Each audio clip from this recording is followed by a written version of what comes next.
Welcome to The Fix, the new way to get your copy reviewed by two former copy chiefs.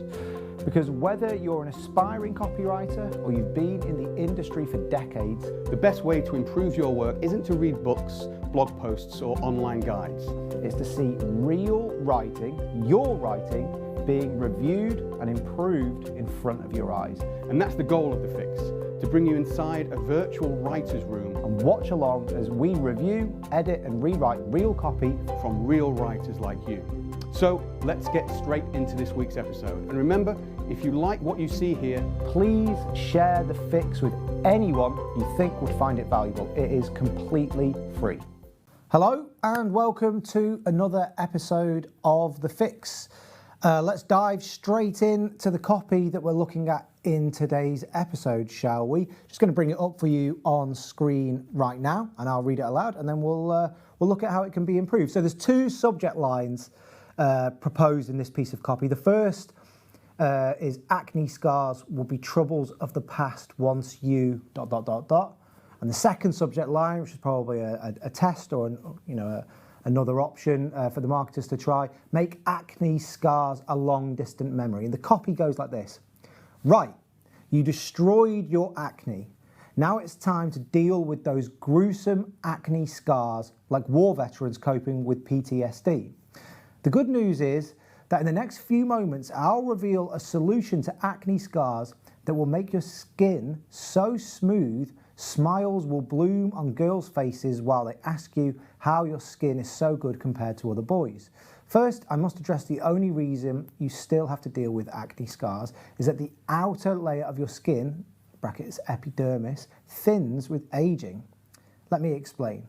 Due to the constant thinning of your outer layer, it's harder for new cells to rejuvenate, leaving you with war-like scars across your face.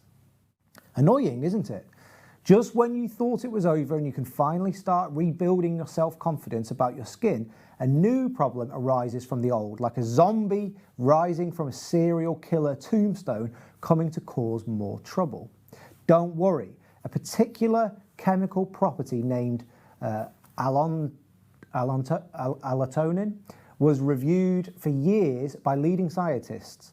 When applied to your face, it's proven to increase outer layer skin cell growth, aka setting you free from those gruesome acne scars.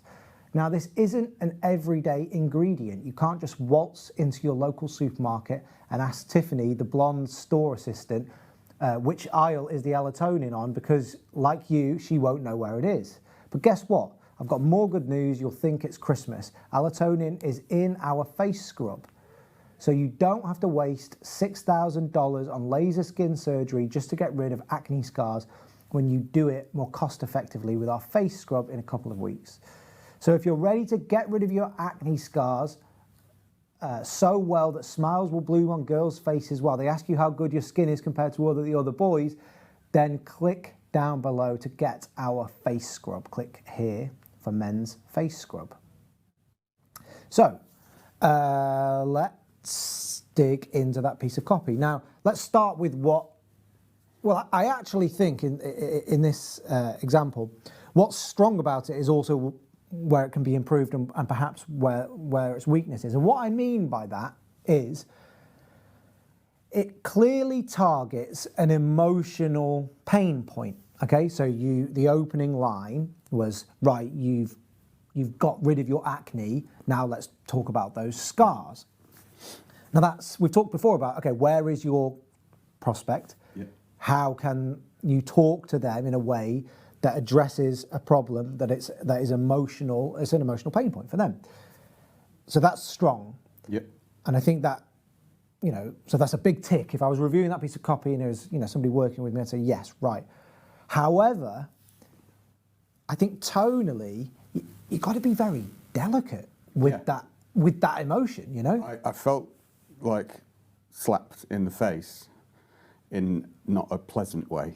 And I think that the first thing that it made me think of when I read that was just the word empathy. I just feel like, and your point, as I say, there's some copy, the style is kind of, all right, actually you get the fact of like, you want to write in an interesting way, you want to use metaphors and all this kind of stuff. That's cool, but the biggest thing here, I feel, it just feels very, immediately it felt aggressive to me, and I felt like, oh God, like what's going on? The language that was being used and those kind of the some of the metaphors, similes, what have you, are a little bit unfortunate and a bit kind of. Well, I think just off the top of my head, there is PTSD on war, people who fought in a war, zombies coming back from the dead, and I think multiple uses of the word gruesome. Yeah. So I think that's why we're both getting at the same point. So there's a bit of empathy, and the principle of copy that wants to grab you and hold you and get you, cool, that's what we want to do with copy. But at the same time, you've got to think about where your reader is. And if I'm sat there and I'm suffering from acne, or I've suffered from acne and I've overcome that, but I need to do something to maintain my skin and what have you, it's probably been a bit of a harrowing experience. What's weird, it speaks to the experience being a harrowing thing. It's not very nice. It's like that thing, and of course that is the case if you suffer from acne, but you need to sympathise with that. So your reader has been through this horrible thing of dealing with that, really unfortunate, like probably as well as physical, psychological things to deal with. Well, we're literally talking about scars, exactly, physical and emotional. Exactly. So we've got to be careful with them. You don't want to be comparing them to X, Y, and Z. It's like that's not a nice thing. You want to be their friend. All good copy, generally, I think, holds the reader as a friend. I always remember there's one particular famous sales letter that worked really well, but one of the subtle things that it did, it started off with a you and addressing the reader as you, and then halfway through it just very subtly just changed to we.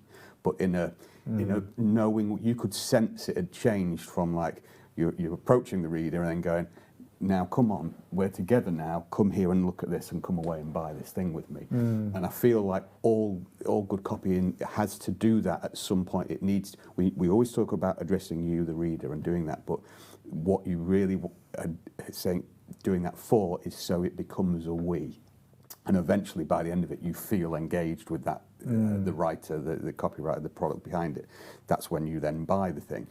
Here, I wouldn't want to sit with this writer. I wouldn't want to, and when I say the writer, I mean the voice that they've used of course. here, of course.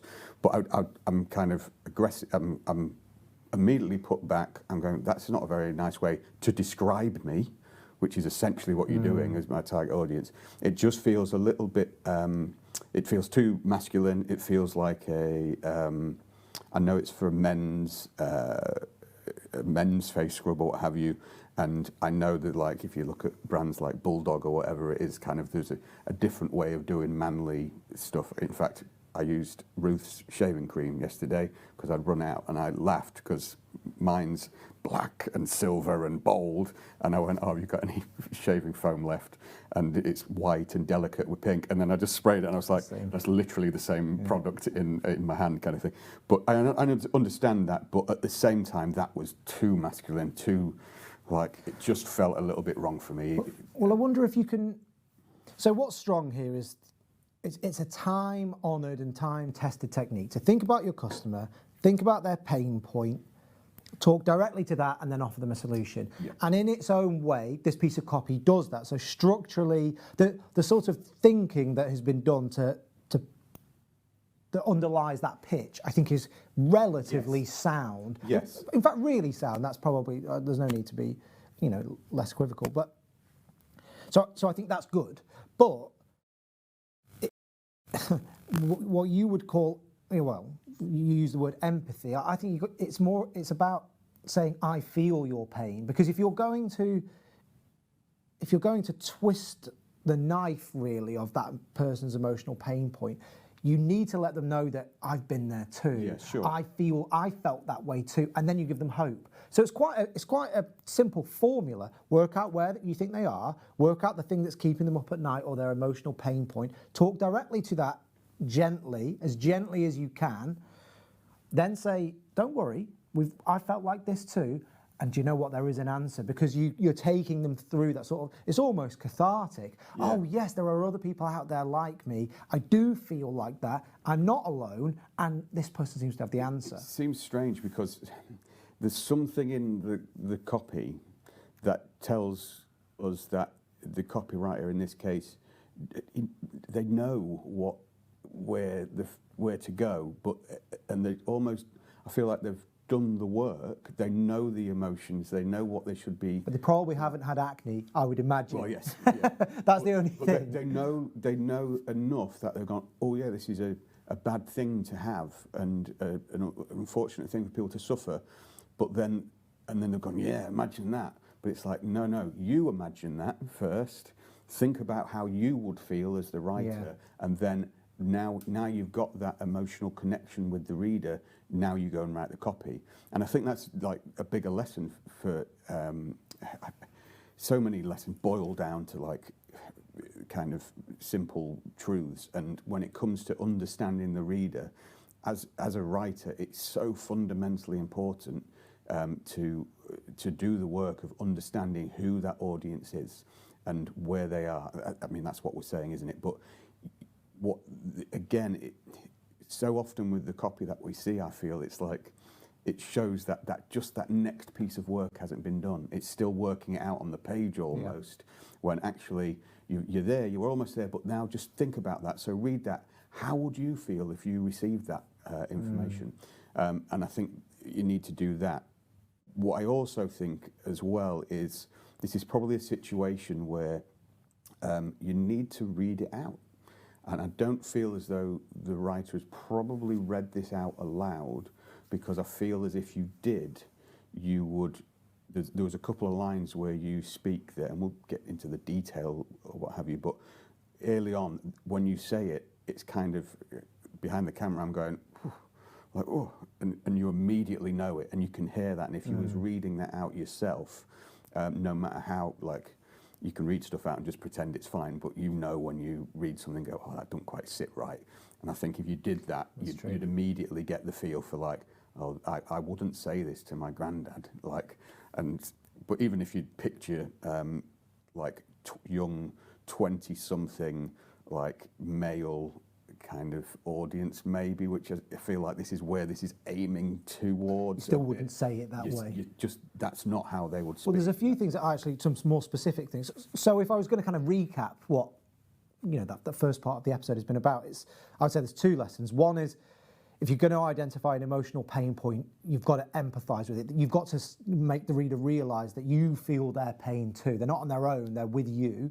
And the second thing is that using emotion like this, you have to be careful in a way that we haven't discussed in any of our other episodes. Usually we talk about there's no emotion here, it's not emotional enough, it's too rational. You get that all the time in writers' reviews. This is the exact opposite problem. It's the other end of the spectrum, where it's taking that emotion, but then it's kind of beating you with it, and it's being too rough with that emotion. You've got to be gentler, and you've got to be more sincere and authentic. Yeah, I think that's the kind of, if we put that in emotional kind of, where is the reader, what are they thinking in reaction to the emotional pain point that the product itself like leads you towards. That's one thing, and it seems it's similar, it's in the same vein, but I feel like you can't avoid speaking about tone of voice generally with regards to this.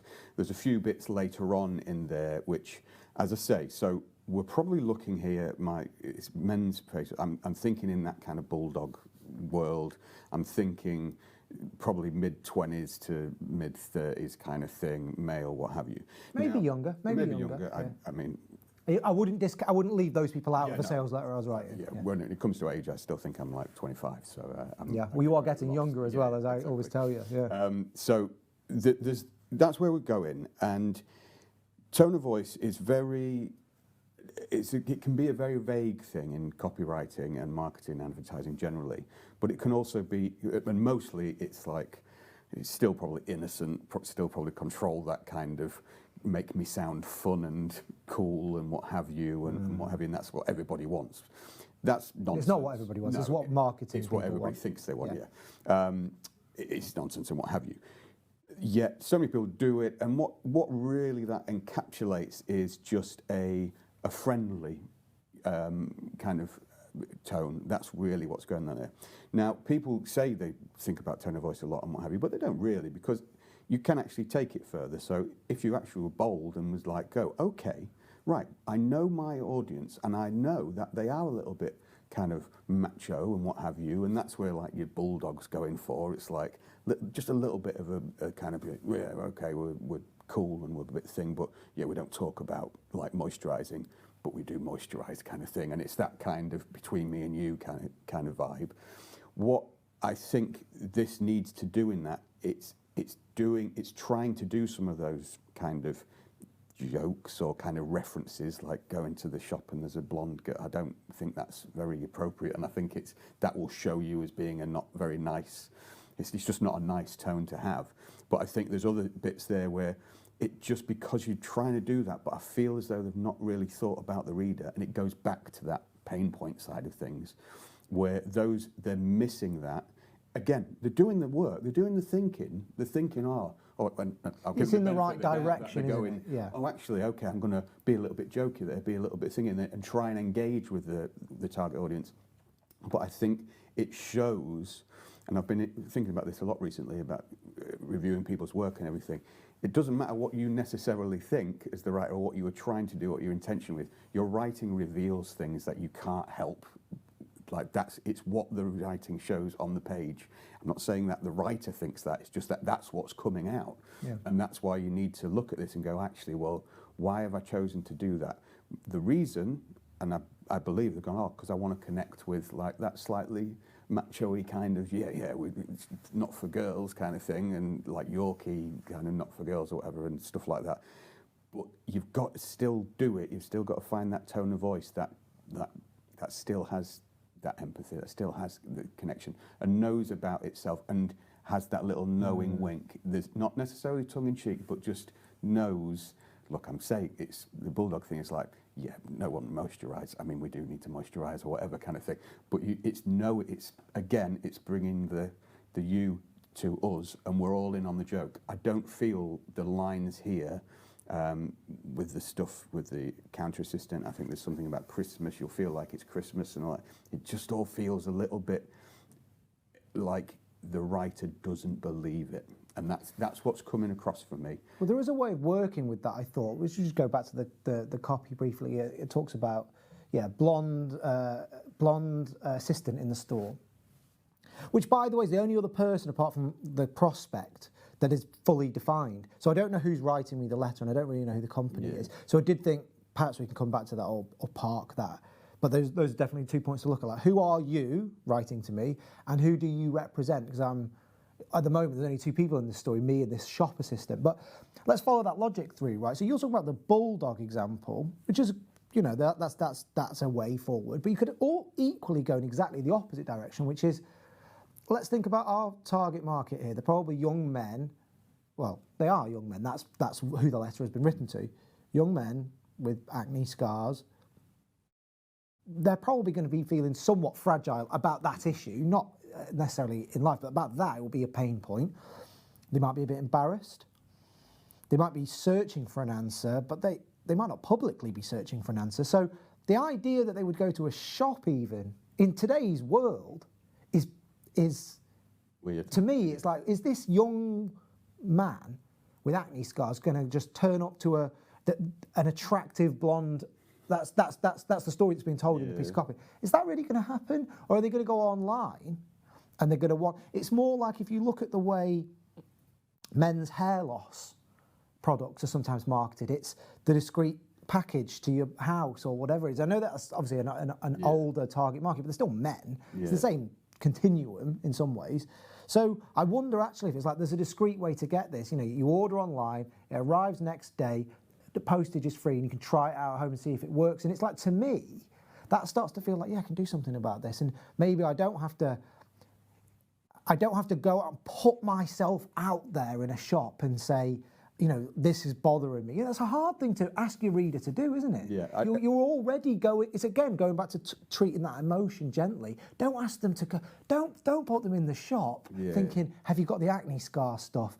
Yeah, I know. Because as soon as you say that, you know that that person's going to look at you. I think it's again. I'm thinking of like how can we offer use for these things, like for the copy, and how I can improve it. But I feel as though often, for me, a writer can write or they can't write. Like the writer behind this can obviously write. There's excitement and there's good use of language, good turns of phrases there. They've got. I despise the phrase. Let me explain. It's a long-held thing, but people use it. I understand that they know the copy. They know where they're going with that. The kind of technical side of thing is good, but how would you improve it? Well, there's numerous ways. You'd speak to the reader's situation. You'd speak to their need, as we're saying, like, oh, actually, between me and you. But you would empathise with the person. You'd bring yourself into it and go, I understand, and all this lot. But I think it all just comes back to, I keep thinking of the word authenticity when I'm this piece of copy doesn't feel authentic to me, and it touches too many. And I think that I raise it because I think it's broadly where a lot of copy suffers, and people go, why is this copy like this? Why don't I like copy? Why do I not believe copy generally? Why are salesmen and that kind of like, oh yeah, he's a salesman kind of thing? It's because it's inauthentic usually. And I think this copy, because of for the reasons, it's not connecting with the reader. It's not, I don't feel like that the thought, the research into the reader has been done. It feels inauthentic, and therefore the way to improve this is really don't worry about the writing. You know what you're doing, but you've got to think more about where is that reader in that moment, and you've got to be just honest with it. But how do you think about that reader in the moment? Well, think how it would affect you. I don't feel like the writers thought, how would this actually affect me? And whatever product it is, even if the writer's a 60-year-old female writing for a men's face scrub, you still have to go, how would that target audience feel for me? Forget you. You're not that. This is what you're constantly doing as a copywriter. You're constantly reinventing yourself as different people, and think, well, how would I feel about that? Straight away, we've seen this copy. We don't know what the product is. We know it's roughly a men's face scrub. We assume the market is around between 20, 30, maybe slightly older, but we straight away are already thinking, well, how would I feel in that situation? And as copywriters, it's so essential we do that. You've got the technical skill, you know how to write, you know to get the emotional pain points, you know to do that, but it's just taking that extra time to think, how can I be authentic about this? So to kind of wrap up, and I've got one final point I wanted to make, I would say that those are the things that need working on. The strengths were the direction it's going in. Yeah. If we're talking about, okay, you need to think about how your reader would actually feel, then it's obviously emotional and it's in the right direction. Structurally, I thought it was quite sound. Yeah. You know, identifies the pain point, offers the solution. I can't remember what the chemical was or whatever, but you know, there was a hook.